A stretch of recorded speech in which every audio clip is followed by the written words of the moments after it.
어떤 사람에게는 눈앞에 보자기만 한 시간이 현재이지만 어떤 사람에게는 조선시대의 노비들이 당했던 고통도 현재다. 미학적이건 정치적이건 한 사람이 지닌 감수성의 질은 그 사람의 현재가 얼마나 두터우냐에 따라 가름될 것만 같다. 현실을 현실 아닌 것으로 바꾸고 역사의 사실을 사실 아닌 것으로 눈가림한다면 그것은 우리가 상상력이 뛰어나기 때문이 아니라 비겁하기 때문이다. 협객은 경공술로 날아가도 벼는 천천히 크고 천천히 익는다. 늙은 농부에게는 벼 크는 소리가 들린다는데 그러고 보면 농부야말로 눈먼 무사 따위에 비할 수 없는 강호의 협객이다. 네, 불문학자 황현산 선생님의 산문집 밤이 선생이다의 한 장면으로 문을 열었습니다. 오늘부터 몇 회에 걸쳐서 황현산 선생님의 밤이 선생이다, 이 산문집을 낭독하는 시간 갖도록 하겠습니다. 코로나19 여파로 계속 사회적으로, 정치적으로, 경제적으로 지치기 쉽고 팍팍해지기 쉬운 요즘인데요. 그럴 때일수록 우리는 나만이 아닌 우리 주변, 내 주변의 사람들로 시야가 확대될 때 우리는 한층 더 성숙하고 서로 공감하면서 풍요로운 삶을 살 수 있을 거라고 선생님은 말씀하고 계십니다. 이 산문집을, 이 방송을 바람이 있다면 하루를 마감하고 편안히 잠자리에 들 때 들으시면서 하루를 정리하는 것도 좋지 않을까라는 생각 잠시 가져봅니다. 그럼 지금부터 황현산 선생님의 산문집 밤이 선생이다, 같이 한번 느껴보시죠.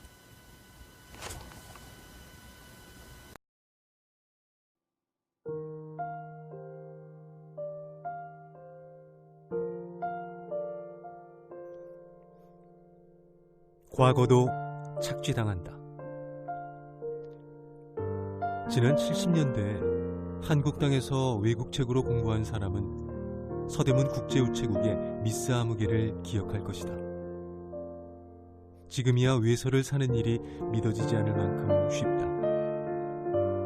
아무 인터넷 서점에나 들어가 원하는 책을 찍어 장바구니에 담고 신용카드로 계산을 끝내면 보통은 보름 안에, 늦어도 한 달 안에 책이 집이나 학교로 배달된다. 이 절차가 너무 간편해서 나쁜 추억을 가진 사람을 오히려 눈물겹게 한다. 그 시절에는 외국에서 책을 들여오는 일이 꿈은 이루어진다 같은 표어를 내걸고 감행해야 하는 일대 사업이었다. 먼저 외국의 서적상에게 구입할 책의 목록과 편지를 보내 청구서를 받은 다음 외환관리당국의 외환 사용 허가를 받아야 한다. 그러고는 은행에서 송금수표를 끊어 외국의 서적상에게 보낸다. 이 과정이 순조롭게 진행된다는 보장은 물론 없지만 아무튼 수표를 보내고 나면 책은 선편으로 빠르면 3개월 뒤에, 늦으면 반년 뒤에 한국 땅에 들어온다. 그렇다고 책이 바로 수중에 들어오는 것은 아니다. 또 하나의 절차, 거의 투쟁에 가까운 절차가 남아있다. 구입한 책은 서대문 국제우체국에서 찾아와야 한다. 국제우체국은 책을 전달하는 일 외에 통관 업무를 담당했는데 이 업무의 마지막 부분이 바로 미스 아무개의 소관이었다. 우체국에서 보낸 통지서와 주민등록증을 가로지른 시멘트대 위에 내밀면 그녀는 한번 힐끗 얼굴을 들어 거들떠보고는 마지못한 듯 입을 연다. 이거 서적이죠? 다음 주일에 한번 더 와보세요. 다음 주일이라고 책을 내준다는 확답이 없으니 발길이 더욱 처참하다. 어느 날 나는 그렇게도 읽고 싶은 책을 눈앞에 두고도 읽지 못하는 안타까움을 조심스럽게 말했더니 도리어 그쪽에서 서적 통관이 쉬운지 아느냐, 사회주의를 찬양하는 책이라도 있으면 어쩔 거냐고 공격한다. 이 책들은 그런 책하고는 거리가 멀며 문학에 관한 이론서일 뿐이라는 내 설명을 무지르고 다시 돌아오는 대답이 이렇다. 책 내용을 그렇게 잘 알면서 왜 책은 사세요? 나는 어떻게 하겠다는 생각도 없이 창구의 가로대를 뛰어넘었다. 다행히 그녀의 뒷자리에서 나이든 직원이 달려나와 내 팔을 붙들고는 책구러미를 손에 쥐어주었다. 나는 미친 사람처럼 소리를 지르면서 밖으로 나왔다. 내가 공부를 하는데 국가가 왜 방해를 하느냐? 아마 이런 말이었으리라. 생각하면 우습다. 내 아내에게 이 이야기를 했더니 커피라도 한 잔 뽑아다 미스 아무개에게 권했어야지라고 한다. 그러나 그럴 수 없었던 것이 당시에는 자판기가 없었을 뿐더러 무엇보다도 그때가 유신 시대였기 때문이다. 그 시절에 우리는 모두 괴물이었다. 불의를 불의라고 말하는 것이 금지된 시대에 사람들은 분노를 내장에 쌓아두고 살았다. 전두환의 시대가 혹독했다 하나 사람들을 한데 묶는 의기가 벌써 솟아오르고 있었다. 유신 시대의 젊은이들은 자기 안의 무력한 분노 때문에 더욱 불행했다. 그래서 나는 요즘 대학생들의 편에서 박정희를 가장 훌륭한 대통령으로 존경한다는 말을 들으며 저 우체국 창구를 뛰어넘을 때와 같은 충동을 다시 느낀다.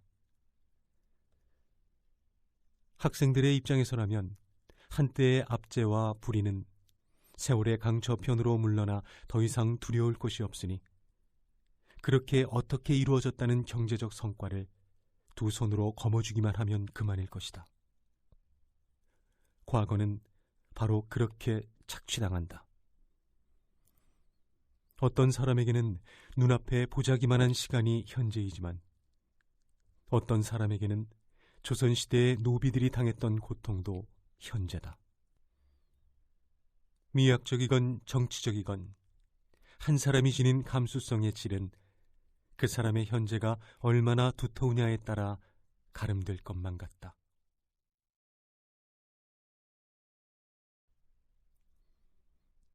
상상력 또는 비겁함. 어머니가 전자오락에 빠져있는 아들을 앞에 앉히고 타이른다. 오락의 폐해를 조목조목 늘어놓고 나서 아이를 설득하는 말이 그럴듯하다. 공부보다 더 재미있는 오락은 없다. 너는 갈수록 규칙이 복잡하고 쉽게 끝나지 않는 오락을 찾는데 공부가 그렇지 않냐? 갈수록 수준이 높아지고 평생을 해도 끝나지 않고. 다소곳이 듣던 아이가 대답한다. 저도 그건 알아요. 그러나 다른 점도 있어요. 오락은 이기건 지건 판이 끝나면 다시 시작할 수 있지만 공부는 그럴 수 없으니 아득해요. 대단한 말이다.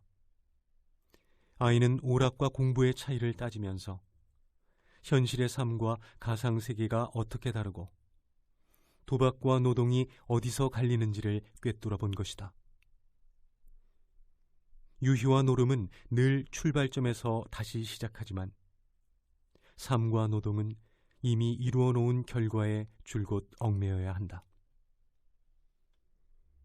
한때는 막장 드라마가 입길에 오르더니 최근에는 역사극들을 놓고 이런저런 이야기가 오간다. 특히 역사극 선덕여왕의 여러 장면들은 사학자들의 전문적인 고증까지 갈 것 없이 우리가 두루 알고 있는 기본 상식과도 자주 어긋난다. 아직 진위 논쟁이 끝나지 않은 화랑세기의 내용을 적극적으로 수용한다고 하더라도 그렇다. 앞으로 여왕으로 등극할 덕만공주가 몽골의 사막에서 벌이는 모험은 흥미롭지만 사실감이 부족하고 공주의 적대 세력인 미실일파의 위세를 말할 때는 작가의 상상력이 너무 높이 날아오른다. 그러나 막장 드라마에 대해서건 역사극에 대해서건 드라마를 옹호하는 사람들은 단 한마디의 말로 까다로운 사람들의 입을 막는다. 드라마는 드라마일 뿐이다. 훌륭한 말이다. 드라마는 드라마일 뿐이다. 그러나 논의가 거기서 끝날 수 있을까? 아닌 말로 불량 색소를 사용해 만든 빵을 놓고 빵은 빵일 뿐이라고 말할 수 있을까? 치수가 맞지 않는 옷을 놓고 옷은 옷일 뿐이라고 말할 수 있을까? 물론 드라마는 빵이나 옷과는 경우가 다르다. 빵이나 옷은 우리의 삶과 곧바로 연결되어 우리의 삶 자체를 이룬다고 말할 수 있지만, 드라마는 저 아이의 전자오락과 마찬가지로 현실의 법칙과는 다른 법칙을 가진 별도의 세계이며, 이 현실의 직접적인 억압과 고통에서 벗어난 일종의 해방구이다. 현실의 말이 시시콜콜 이 해방구를 간섭하여 그것마저 아득한 것으로 만들 필요는 없을 것이다. 그래도 문제는 남는다. 오락, 노름, 드라마의 세계는 현실의 법칙에 얽매이지 않는 세계이지만, 그 해방구에 잠시 살기 위해서는 현실에서 그 대가를 치러야 한다. 아이는 운동할 시간을 빼앗기고, 노름꾼은 패가 망신하고, 드라마에 넋을 잃은 가족은 솥을 태우기도 한다. 공짜 점심이 없다지만 해방구도 공짜로는 주어지지 않는다. 다른 의미에서도 공짜는 없다.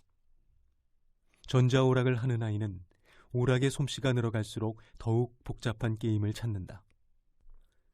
때로는 게임에 이기기 위해 바친 수고가 현실에서 노동하는 고통을 넘어설 때도 있다.